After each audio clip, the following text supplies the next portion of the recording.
Hi అండి, welcome back to my channel. ఈరోజు అయితే నేను దోసకాయతో మంచి పులుసు చేసి చూపిస్తున్నానండి. మనం దోసకాయ పప్పు, దోసకాయ సాంబార్ ఇలా కాకుండా ఇలా పులుసు పెట్టుకున్నామంటే చాలా కమ్మగా ఉంటుందండి. దానికోసం నేను ఒక దోసకాయ అయితే తీసుకున్నాను, మీడియం సైజు తీసుకొని పొక్కు తీసి పెట్టేసి ఇలా చిన్న చిన్న ముక్కలు కోసేసుకున్నానండి. ఇప్పుడు మనం ప్రాసెస్ ఎలా చేయాలో చూసేద్దాం. స్టవ్ అంటించేసుకొని బాణలు పెట్టేసుకొని ఆయిల్ వేసేసుకున్నామండి. ఆయిల్ అయితే 1.5 స్పూన్, ఇది చిన్న స్పూన్తో 1.5 స్పూన్ వేసానండి. ఆయిల్ కొద్దిగా హీట్ అయిన తర్వాత మెంతులు, మన పులుసుకి కంపల్సరీ మెంతులు వేసుకోవాలండి. ఆవాలు, జీలకర్ర 3 వేసుకొని కొద్దిగా చిటపట అనేద్దాం. కొంచెం చిటపట అనిన తర్వాత ఇవ్వండి పెద్ద ఎర్రగడ్డ ఒకటి, పచ్చిమిర్చి ఎర్రగడ్డ సన్నగా కట్ చేసుకున్నానండి, వేసేసుకున్నాం. వేసేసుకొని మనం బాగా వేసుకోవాలండి. కొంచెం ఆనియన్ వేగిన తర్వాత టమాటా అండి, ఒక 2 చిన్న టమాటా తీసుకున్నాను. ఇవి కూడా వేసేసి మనకి బాగా మగ్గబెట్టుకోవాలి. టమాటా కూడా మెత్తగా అయ్యేంత వరకు మగ్గబెట్టుకోవాలి. టమాటా మగ్గిందండి. ఇప్పుడు కరివేపాకు, దోసకాయ ముక్కలు ఉన్నాయి కదా, అవి కూడా వేసేసుకుందాం. దోసకాయ పులుసు చాలా బాగుంటుందండి, తప్పకుండా ట్రై చేయండి. పులుసు ఎవరైనా ఎంతవరకు చేయని వాళ్ళు ఉంటే తప్పకుండా చేయండి, చాలా బాగుంటుంది. ఒకసారి చేశారంటే మళ్ళీ మళ్ళీ అడిగి చేయించుకుంటారండి మీ ఇంట్లో, అంత బాగుంటుంది. ఇది 1 నిమిషం పాటు ఇలా వేయించుకుందామండి. 1 నిమిషం వేగింది కదండి. ఇప్పుడు మనం పసుపు, కారం, మనకి పులుసుకి సరిపడా కారం, దోసకాయ పులుసు సింపుల్గా కూడా అయిపోతుందండి. ఇప్పుడు మనం తగినంత ఉప్పు వేసుకొని మళ్ళీ ఒకసారి బాగా కలిపేసుకున్నాం. ఇప్పుడు మనం కారం, ఉప్పు, పసుపు అన్నీ బాగా కలుపుకున్నాం కదండి.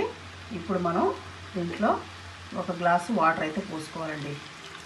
ఎందుకంటే మనకి దోసకాయ ముందు చింతపండు పులుసు చేసామంటే దోసకాయ ఉడకదండి ఒక్కోసారి, అందుకని ఇలా వాటర్ వేసేసుకొని కొంచెం దోసకాయ ముక్కలు ఉడికిన తర్వాత మనం చింతపండు పులుసు పోసుకున్నాం. సరేనండి, దీన్ని మూత పెట్టేసి మనం ఉడకబెట్టుకున్నాం.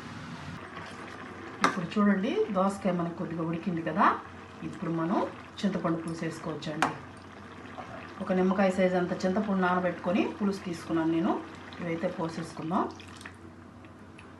పోసుకొని ఒకసారి బాగా కలుపుకోవాలండి. మనకి వాటర్ ఏమన్నా పడతాయేమో చూసుకొని కొద్దిగా వాటర్ కూడా పోద్దాం. కొంచెం వాటర్ పోసామంటే మనకి అప్పుడు పులుపు లేకుండా ఉంటుందండి, అందుకని కొంచెం వాటర్ పోసుకోవాలి. పోసుకొని ఉప్పు కూడా ఒకసారి అడ్జస్ట్ చేసుకోండి ఈ టైంలో. ఇప్పుడు దాన్ని బాగా మనం ఉడకనిద్దాం. పులుసు పోసాం కదా ఇప్పుడు బాగా ఉడకనిద్దాం. నేనైతే ఉప్పు చూసుకుంటున్నానండి. ఉప్పు అయితే నాకు కొద్దిగా పడుతుంది, మనం చింతపండు పులుసు వేసాం కదా, అందుకని కొంచెం పడుతుంది. వేసుకొని దగ్గర పడిన దాకా ఉడకబెట్టుకుందాం. చూడండి, ఇప్పుడు మనకు బాగా దగ్గర పడిపోయింది, దోసకాయ కూడా ఉడికిపోయింది కదా. ఇప్పుడు మనకు సరిపోతుంది. దీంట్లో మనం ధనియాల పొడి ఫైనల్గా 1/2 స్పూన్ వేసేసుకొని చిన్న బెల్లం ముక్క అండి, ఇదిగోండి ఈ చిన్న బెల్లం ముక్క చూడండి, 2-3 ముక్కలు వేసుకున్నాను. ఈ మాత్రం సరిపోతుంది. కంపల్సరీ పులుసులో వేసుకుంటే చాలా టేస్ట్ ఉంటుందండి. కొత్తిమీర వేసేసుకొని మనం కలిపేసుకోవడమేనండి. మనకి దగ్గర పడిపోయింది కదా, ఇంకా ఫైనల్గా అయితే రెడీ అయిపోయింది.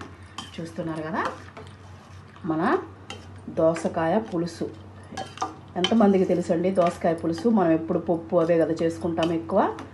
చూస్తున్నారా, ఇప్పుడు మనకి రెడీ అయిపోయిందండి దోసకాయ పులుసు.